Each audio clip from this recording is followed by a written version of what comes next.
오늘은 반드시 넘어야 할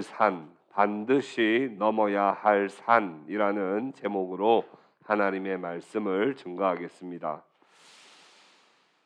사람마다 듣고 싶은 말이 있고 듣기 싫은 말이 있습니다. 군 장병들이 휴가 때 가장 듣고 싶은 말은 무슨 말일까요? 고생 많다 하는 말을 정말 듣고 싶어요. 근데 군 장병들이 가장 듣기 싫은 말은 무슨 말일까요? 요즘 군대 편해졌다 하는 말 진짜 듣기 싫어하는 말이에요. 미혼자들, 결혼하시지 않은 분들이 가장 듣고 싶은 말은 그냥 다 잘 될 거다 하는 말이고, 미혼자들이 가장 듣기 싫은 말은 결혼은 언제 하냐. 근데 이게 2위예요, 2위. 다 잘 될 거다는 그 듣고 싶은 말의 2위, 듣기 싫은 말의 2위가 결혼 언제 하냐. 근데 두 개 다 듣고 싶은 말, 듣기 싫은 말의 1위가 같아요. 뭘까요?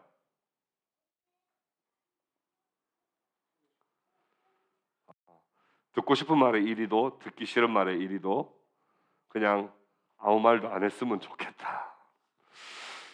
듣고 싶은 말도 없고 듣기 싫은 말도 없다. 그냥 아무 말도 안 했으면 좋겠다 였습니다. 요즘 사람들은 듣기 싫은 말을 정말 듣기 싫어합니다. 참지 못합니다. 원래는 이해해 주기를 바라는 게 좀 대세였어요. 공감해 주는 게 요즘엔 대세였습니다만, 진짜 최근에는 그냥 아무 말도 안 했으면 좋겠다 하는 마음들이 요즘 현대인들에게 더 많이 가지고 있는 말인 것 같습니다. 요즘 20, 30대가 이 헤드셋이나 이어폰에 노이즈 캔슬링이라는 기능을 많이 사용한다 그래요. 이 잡음을 제거한다는 의미로서의 기능인데, 외부의 잡음을 완전히 차단하고 자신이 듣고 싶은 음악만 몰두하는 겁니다. 듣기 싫은 소리는 다 차단하고 듣고 싶은 소리만 듣는 겁니다. 특히 우리가 살아가는 자본주의 시대는 내가 좋아하는 것을 선택하여 소비하는 시대입니다. 나의 욕망, 나의 즐거움, 내가 좋아하는 것을 채우기 위해서 소비하죠. 내가 원하는 것을 만족시켜 줄 것에 대하여 집중합니다. 그런 탓에 온통 세상은 소비자들을 향해서 욕망을 부추기며 서로 앞다투어 내가 당신의 욕망을 채워주겠노라고, 내가 당신이 좋아하는 것 내가 해주겠노라고, 당신의 갈증을 내가 해소시켜 주겠노라고 외쳐대는 광고의 홍수 속에서 우리는 살아가고 있습니다. 그렇게 자신이 원하는 말만 듣고 자신이 원하는 것만 소비하며 자신의 욕망을 채우려 하는데, 왜 요즘 현대인들은 더 공허하고 더 괴롭고 더 스트레스가 많고 더 힘든 걸까요? 과거에는 내가 듣기 싫은 것도 들으면서 살았고 내가 하고 싶지 않은 것도 하면서 살아야 되는 시대에는 그래도 좀 비교적 지금보다 괜찮았던 것 같은데, 지금은 내가 진짜 원하는 것 중심으로 듣고 하고 누리고 채우고 사는데도 불구하고 더 공허하고 더 목마른 삶을 우리는 살아갑니다. 지난주에도 말씀드렸듯이 내가 하고 싶은 것을 통해 느끼는 것은 행복이 아니고 행복감인데, 그 행복감은 일시적일 뿐만 아니라 우리가 행복하다고 착각하게 만들기 때문에 사실 표류되어 버립니다. 행복을 더 찾지 못하게 만들어 버리고 길을 잃고 방황하게 만들어 버리기 때문입니다.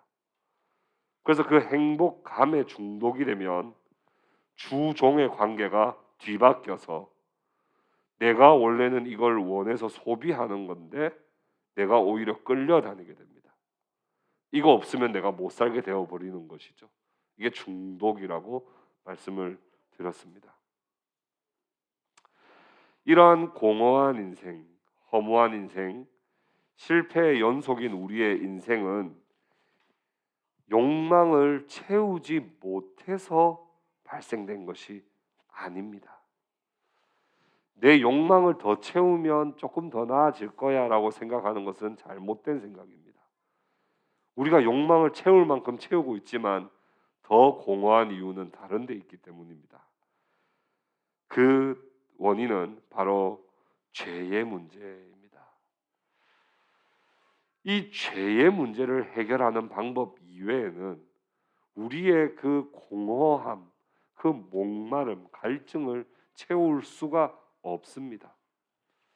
근데 이런 죄의 문제를 유일하게 말하는 곳이 어디예요? 교회죠. 그러면 세상에서는 죄 이야기 안 합니다.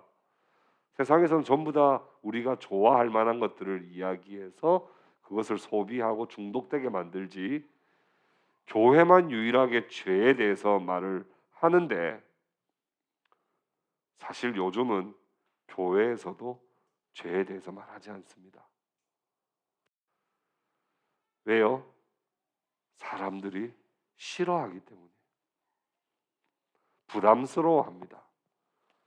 많은 사람들이, 많은 성도들이 말하기를 세상에서, 직장에서 지칠 대로 지치고 시달리다가 교회 왔는데 교회 와가지고 또 죄에 대한 이야기를 들으란 말이냐 하며 차갑게 거부합니다. 교회에서도 그냥 그저 방향도 목적도 없는 지지와 공감을 받기를 원합니다. 그럼 방향과 목적이 없는 공감은 얼마나 위험한 것인지 모릅니다. 그러나 누가 뭐래도 이 모든 인간의 근원 문제는 죄에서부터 시작된 것임을 우리는 기억해야 합니다. 예수님께서 이 땅에 오신 목적을 자기 이름을 통해서 말씀하셨는데 그것은 죄의 문제를 해결해 주시는 것이었습니다. 예수라고 하는 이 이름의 뜻은 그가 자기 백성을 그들의 죄에서 구원할 자다라고 하는 이름의 뜻입니다. 우리를 지지해주고 우리를 공감해주고 예쁘다, 잘한다, 사랑한다 라고 해주려고 오신 것이 아니라 궁극적으로 우리 주님이 오신 것은 우리가 빠져있는 그 죄의 문제에서부터 건져내시기 위해 우리 예수께서 오셨다는 것을 우리는 단 한순간도 잊어서는 안 됩니다.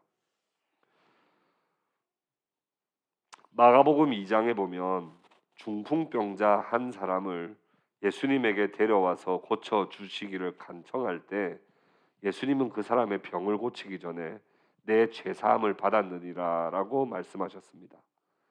병만 고친다고 그 사람의 비참함이 해결되지 않기 때문에 예수님은 가장 중요하고 시급한 죄의 문제, 죄사함의 은혜를 먼저 베푸셨던 것입니다. 이 죄에 대한 문제는 우리가 반드시 넘어야 할 산입니다.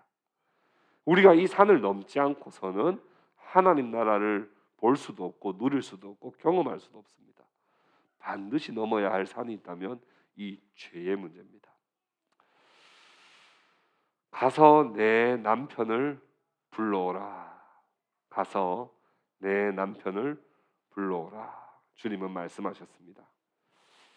야고보의 우물가에 물을 뜨기 위해 온 여인에게 물을 좀 달라 하신 예수님께서 주제를 확 바꾸어서 생수의 주제에서 남편이라는 주제로 갑자기 전환이 됩니다. 너무 뜻밖의 말씀이었습니다. 생수 이야기를 하시다가 갑자기 왜 남편 이야기가 왜 나옵니까?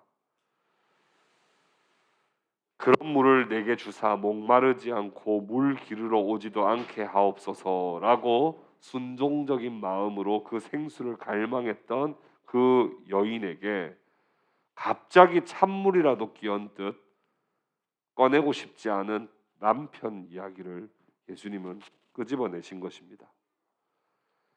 예수님께서 왜 갑자기 이런 요구를 하셨습니까? 사실 어떤 면에서 보자면 좀 무례한 요구입니다. 뭐 본 적도 없는 사람 처음 만났는데 갑자기 남편 이야기하는 건 좀 무례합니다. 만약 예수님께서 이 여인의 형편을 알고 계시는 분이시라면 그건 좀 더 당황스러운 요구입니다. 우리가 사람과의 관계 속에서도 저 사람의 어려움과 저 사람이 뭘 스트레스 받아 하고 있다는 걸 우리가 알 경우에 그걸 끄집어내는 건 진짜 저 사람에게 망신을 주려고 하거나 혹은 저 사람의 치부를 드러내기 위해서 하는 것이라고 우리는 충분히 오해할 여지가 있습니다. 그런데 예수님은 이 여인의 형편을 아셨습니까? 모르셨습니까? 아셨어요. 아시는데도 불구하고 굳이 남편을 데려오라고 하시면서 남편 이야기를 끄집어 내시는 것은 분명한 특별한 목적이 있었을 겁니다. 절대로 망신을 주거나 민망하게 하거나 치부를 드러내시기 위해서 하셨을 리는 없습니다. 왜 그러셨을까요? 주님께서 주시는 그 생수를 마시려면, 완전히 차원이 다른 삶을 살려면 반드시 거쳐야 하는 코스가 있는데 그것이 바로 자기 자신을 있는 그대로 보는 겁니다. 자기 자신을 있는 그대로 보는 겁니다. 자신의 삶에 직면하는 겁니다.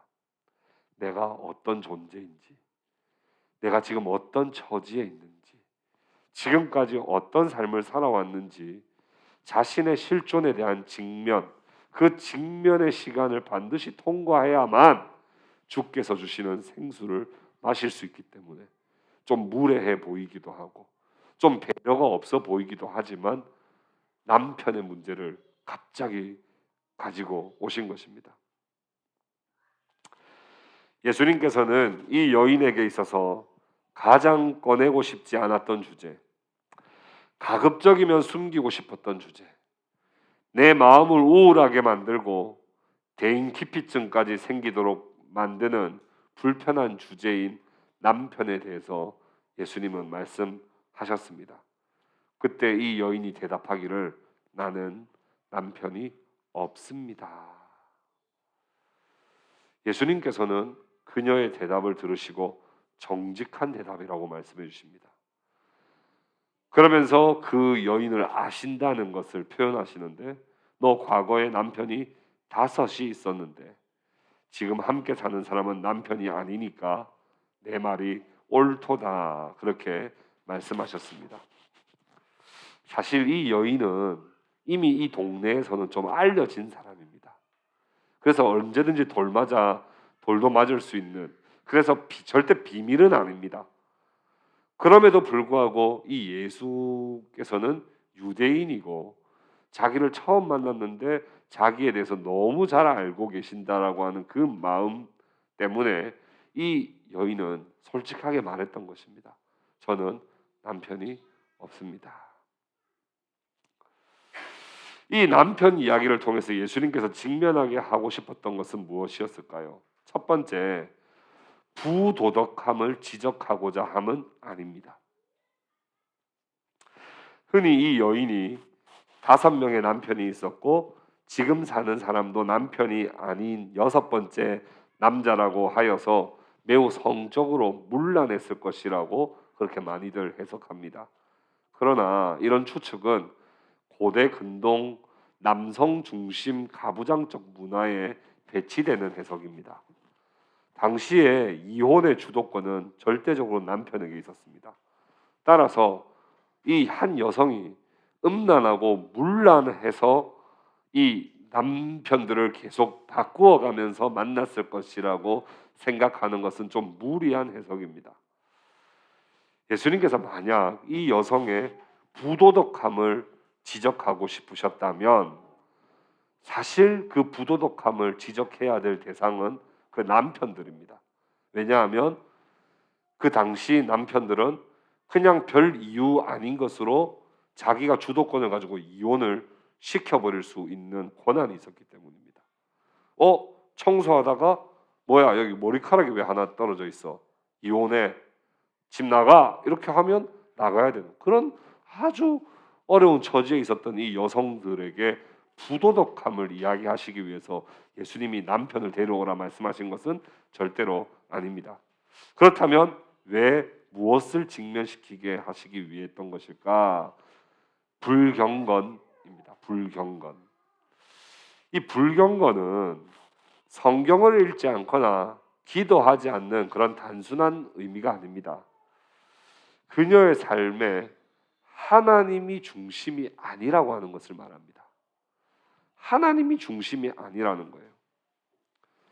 하나님이 없는 삶은 아닙니다. 하나님이 있기는 하지만 하나님이 먼저가 되지 못하고 하나님이 가장 우선순위에 있지 못하고 하나님이 늘 주변에 있는 겁니다. 그것을 불경건이라고 이야기를 합니다. 하나님을 전적으로 신뢰하지 않음입니다. 물론 그 여인의 딱한 처지를 예수님께서 모르실 리 없습니다. 남편에게 버림을 받아 또 다른 남자에게 시집을 가야만 했고 또 버림을 받아 또 다른 남자에게 시집을 가야만 했던 그런 처지를 우리 주님은 아십니다. 당시 사회에서 여성 혼자 사회 경제적인 주체로 인정받을 수 없었기 때문에 그 여인에게 있어서 남편은 필수적인 요소였습니다. 살려면 남편이 있어야 돼요. 나 혼자 산다. 나 혼자 산다. 이건 거의 그 사회에서 매장당하는 일이었습니다. 가장 힘이 없고 불쌍한 존재를 고아와 과부라고 말하지 않습니까? 그래서 이 사마리아 여인도 남자를 의지했습니다. 왜요? 먹고 살기 위해서요. 내가 생존하려면 남자가 있어야 된다. 음란에서가 아니라 주님이 지적하시는 것은 하나님이 먼저가 아니라 남자를 먼저 의지했다는 거예요. 실제로 그 사회가 남자 없으면 살 수 없는 사회이긴 하나 하나님을 가장 중심으로 우선순위로 생각했어야 했습니다. 계속 반복적인 버림을 받으면서 비참할 대로 비참해진 그녀의 인생 가운데 하나님을 찾는 것을 잊어버렸습니다. 남편을 원했습니다. 날 따뜻하게 안아주고 날 먹고 살게 해줄 남편을 원했습니다. 주님은 안타까운 처지는 알지만 비참한 그녀의 그 아픔은 알지만 그럼에도 불구하고 그녀의 그 불경건을 끄집어 내신 것입니다. 그리고 지금 6번째 사람은 결혼한 관계는 아니지만 또 이 남자는 날 버리지 않고 날 살게 해줄 것이라고 의지하고 믿는 대상으로서 지금 한 남자와 살고 있습니다. 무엇보다 주님이 이 여인에게 남편을 불러오라 하신 것은 그녀가 당하고 있는 비참함 때문입니다. 예수님께서는 사마리아 여인을 긍휼히 여기셨습니다. 상처 많은 인생, 참된 신랑이 누구인지 모르는 인생, 사람들에게 손가락질 받으며 살아가는 외로운 인생을 향하여 긍휼한 마음으로 그녀를 회복시켜 주시기 위해 남편을 데려오라고 말씀하셨습니다. 그녀가 꺼내기 싫지만 그녀의 근원적인 문제를 해결해 주지 않으면 이 여인이 회복될 수 없기 때문에 남편 이야기를 꺼내신 것입니다. 목마른 인생에 행복을 주기 위해 물을 달라 하신 주님께서 이제 너가 얼마나 비참한 삶을 살고 있는지를 직면시키기 위해서 남편 이야기를 꺼내신 것입니다. 그녀의 영혼은 이미 갈기갈기 찢겨질 대로 다 찢겨져 있었습니다. 사는 게 재미도 없고 소망도 없고 기대할 것도 없었습니다. 그런 인생임을 하나님 앞에서 직면하고 하나님 중심으로 하나님을 붙잡을 때에만 그녀의 인생이 회복될 수 있기 때문에 그녀의 비참함을 더 오픈시켜서 드러내신 것입니다. 예수님은 내 말이 참되도다 말씀하셨습니다. 예수님은 이 여인의 불경건함과 비참함 속에 있음을 정확히 꿰뚫어 보고 계셨습니다. 정말 정확하게 꿰뚫어 보셨습니다. 우리가 사람을 제대로 보지 못합니다. 그래서 요즘에 생각보다 젊은 사람들이 그 점집에 진짜 많이 가더라고요. 아니 이런 초과학주의 시대에 점집은 지금 점점 더 가는 사람들이 많아진다는 이야기를 듣습니다. 왜냐하면 그 점쟁이는 사람이 아니라 왠지 무슨 귀신의 힘을 빌리든 신적 힘을 빌려서라도 나의 과거도 맞추고 나의 현재도 맞추고 미래도 맞출 것이라고 하는 그런 기대 때문이죠. 사람들이 사람을 신뢰하지 않습니다. 사람이 어떻게 나를 알아? 그러면서 다 우리 기피하고 내가 듣고 싶은 말만 듣고 사는데 사람에 대한 기대는 없는데 우리가 왠지 점쟁이한테는 왠지 뭔가를 기대하게 됩니다. 근데 그 점쟁이가 어떻게 사람의 마음을 잘 알겠습니까? 우리 예수님은 그 사람의 마음 중심과 그 과거의 모든 신음소리 하나하나도 빠뜨리지 않고 다 듣고 계셨으며 정확하게 꿰뚫어 보셨습니다. 그 여인을 너무나 잘 아셨습니다. 그럼에도 불구하고 그 상처를 건드리신 겁니다. 늘 절망 속에 빠져 있었던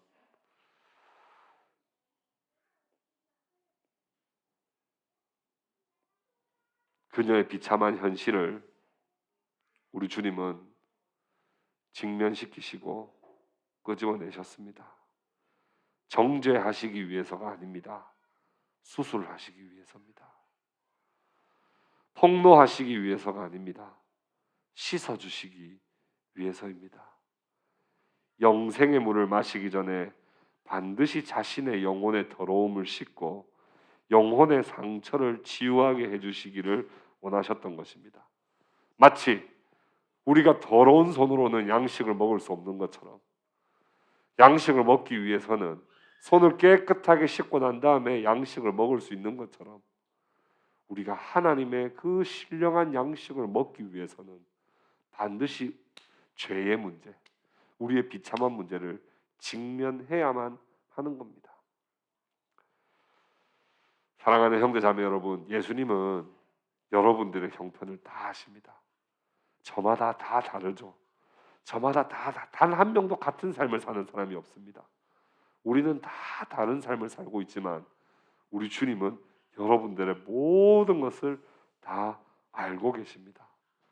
사마리아 여인은 육신으로는 예수님을 난생 처음 보는 것이지만 그녀의 마음 깊은 곳의 상처와 말 못할 아픔을 다 알고 계셨던 것처럼 오늘 여러분들의 말 못할 아픔과 상처와 비참한 현실을 다 공감하고 계십니다.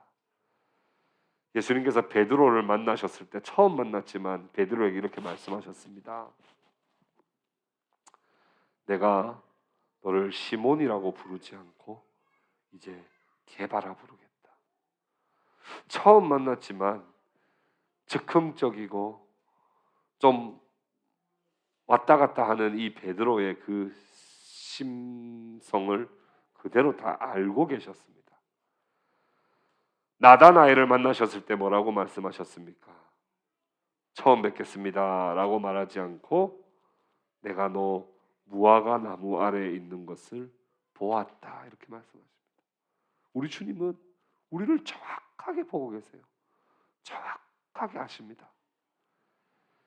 하나님 나라의 왕이신 그리스도께서는 자기 백성의 형편을 잘 아시는 왕이십니다. 꽉 막힌 궁궐 안에서 먹고 마시고 노래 부르며 백성이야 어떻게 살든 상관없이 풍류를 즐기는 세상의 왕이랑은 완전히 차원이 다릅니다. 하나님 나라의 왕이신 우리 그리스도께서는 백성들 한 명 한 명의 이름만 아시는 것이 아니라 마음 깊은 곳의 답답함과 상처까지 다 아십니다. 여인은 이렇게 대답했습니다. 주여, 내가 보니 선지자로소이다.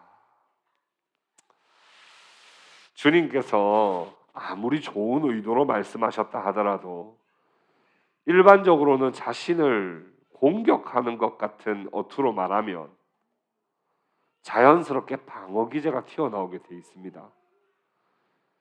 회피할 수 있죠. 그냥 이런 인간이 다 있어 하며 그 자리를 그냥 박차고 떠나버릴 수 있습니다. 아니면 말 화제를 계속 바꿔서 이 대화를 하기 싫다는 표현을 계속하면서 남편을 데려오라 그러면 당신은 결혼하셨어요? 그러면서 말을 바꿔버릴 수 있습니다. 또 어떻게 방어 기제할 수 있습니까? 투사로 할 수 있어요. 나만 그런 거 아닌데, 나만 지금 이런 처지에 있어요. 왜 나한테만 이래요? 다른 집에 보면 여성들도 다 결혼 3-4번씩은 다 했고 다 그렇거든요. 다른 사람한테 투사를 할 수, 당신은 뭐 정결합니까? 당신은 죄 없어요? 이런 식으로 방어 기제가 나올 수 있습니다. 보상이나 합리화라고 하는 방어 기제가 또 나올 수 있습니다. 자신은 그래도 이 정도면 괜찮은 편이라면서, 이 정도면 나는 양심이 있는 사람이라면서, 나는 얼굴이 예쁘니까 괜찮다면서, 나는 그냥 이 정도면 난 나이가 젊어서 괜찮다면서, 이렇게 자기를 합리화하면서 예수님이 남편을 데려오라 하는 말에 방어 기제를 통해서 막 거부할 수 있습니다. 그러나 이 사마리아 여인은 물러서지 않았습니다. 자기의 치부가 드러나는 상황 속에 자신의 그 불경건함과 자신의 비참한 처지가 다 공개되는 상황임에도 물러서거나 도망치지 않았습니다. 오히려 주여, 내가 보니 선지자로소이다 라고 고백합니다. 이 고백은 도대체 무슨 뜻일까? 몇 가지 해석할 수 있습니다만은 완전히 주님으로 당신이 주님이십니다 이렇게 하면 완전히 주님인데, 선지자로소이다 라고 하는 거 보니까 완전히 주님으로 받아들이지는 못했지만 최소한 선지자로 받아들였다. 어떤 선지자요? 아마 사마리아 출신인 것으로 봐서는 북이스라엘이 타락해 있을 때 엘리야와 엘리사를 통해서 사마리아 땅에 죄를 지적했던 그런 최소한 엘리야나 엘리사 정도의 사람 정도로는 최소한 고백을 했던 것 같습니다. 아니면 모세 오경에서 기록된 선지자 중에 선지자, 그리스도에 대한 예언에 대한 그분이 진짜 아닐까라고 하는 생각을 했던 것 같습니다. 온전한 믿음은 아니었다 할지라도 사마리아 여인을 높게 살 수 있는 것은 자신의 치부를 드러내는 그 상황 속에 물러서거나 도망치지 않았다는 거예요. 피하지 않았다는 거예요. 방어 기제를 온갖 방어 기제를 통해서 내가 숨어버리지 않았다는 겁니다. 사랑하는 형제 자매 여러분, 우리에게도 우리 주님은 내 남편을 불러오라 말씀하십니다. 이 산을 넘지 않으면 우리는 하나님 나라를 보거나 만지거나 누릴 수 없습니다. 듣기 싫고 거부하고 싶지만 우리는 반드시 이 죄의 문제를 넘어야만 합니다. 우리에게는 남편의 문제는 아닐 수 있습니다. 사람들에게 다 여러분 각자가 다른 남편이 있습니다. 여러분들에게는 뭘 데려오라고, 뭘 가지고 오라고 우리 주님은 말씀하실까요?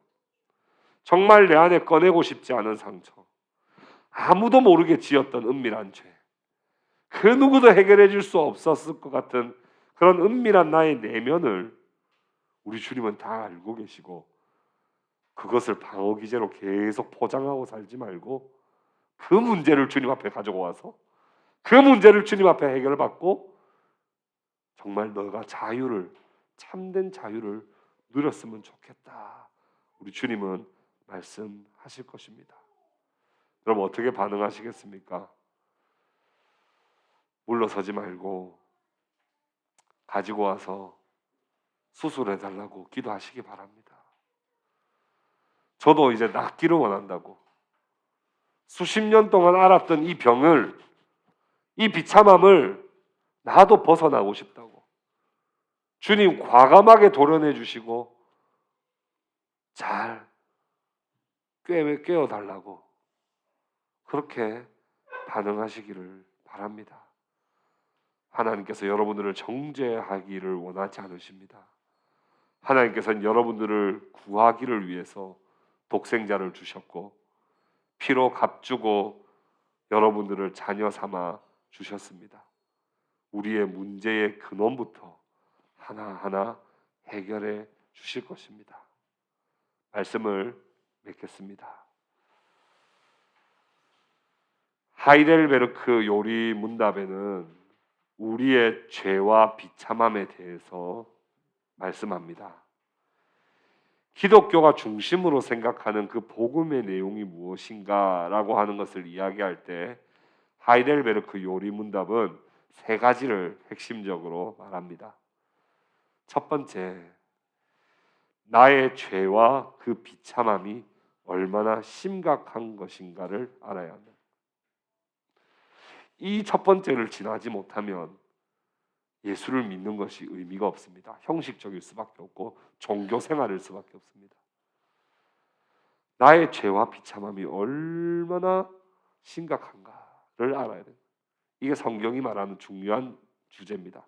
두 번째, 어떻게 하면 내가 그 죄와 비참함에서부터 벗어날 수 있는가? 이것이 성경이 말하는 두 번째 주제입니다. 세 번째는 뭡니까?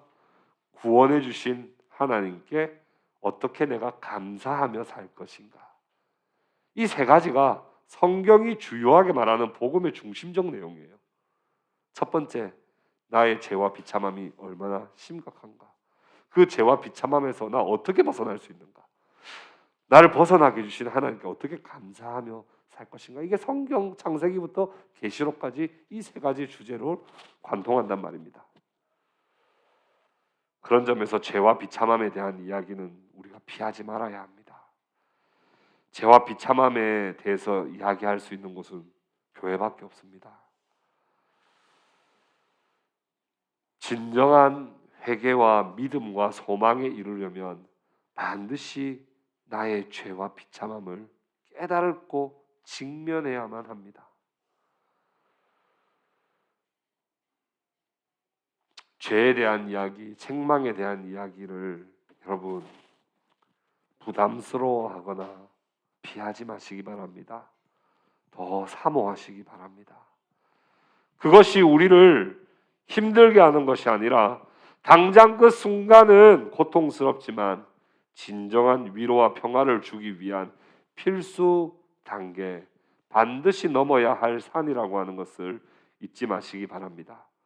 수술대에 올라가는 것을 무서워하지 마십시오. 건강검진 받는 것을 두려워하지 마십시오. 미루고 피하고 미루고 피하면 더 깊고 무섭게 우리의 영혼이 병들어서 고치지 못할 수도 있습니다. 듣기 싫은 이야기 조금 들으며 사십시오. 내가 듣기 싫은 이야기는 난 다 안 듣겠다라는 마음으로 살면 우리가 행복할 것 같지만 사실은 아닙니다. 특별히 여러분 옆에 친구를 둘 때 나에게 좀 냉철하게 말해줄 수 있는 사람들을 친구로 두십시오. 나에게 좋은 말 해주고 나에게 공감해주고 나를 늘 지지만 해주는 사람만 친구로 두면 그 사람은 진짜 외톨이가 되고 그 사람 자기 자신을 객관적으로 볼 수 없게 됩니다. 목사가 죄를 설교할 때, 고통의 문제를 설교할 때 안 그래도 힘든데 교회 와서 저런 얘기 들어야 되냐고 거부하지 마십시오. 우리의 인생 경험에도 보면 칭찬만으로 우리를 성장시키지 않았습니다. 칭찬은 고래도 춤추게 한다고는 하지만 우리가 칭찬만 들어서는 절대로 우리가 성장할 수 없습니다. 어쩌면 우리를 성장하게 했던 것은 칭찬과 함께 주어진 책망이었고, 책망을 통해서 우리가 우리의 관념을 벗어나 틀을 깨고 성장하도록 만들어 주었습니다. 안락함보다는 불편함이 우리를 성장시켰고, 배부름보다는 굶주림이 우리를 더 큰 사람으로 만들어 줍니다. 주님 앞에서 내 모든 형편을 아뢰시길 바랍니다. 나의 비참함, 나의 속상함, 정말 끄지고 내시고 싶지 않은 그 상처들을 다 주님 앞에 내어놓고 주님이 해결해 주시라고 여러분 주님 앞에서 다 내어놓는 성도들 되시기 바랍니다. 주께서 여러분들을 고치시고 회복시키시고 여러분들을 자유하게 해 주실 것입니다. 우리 다 함께 기도하겠습니다.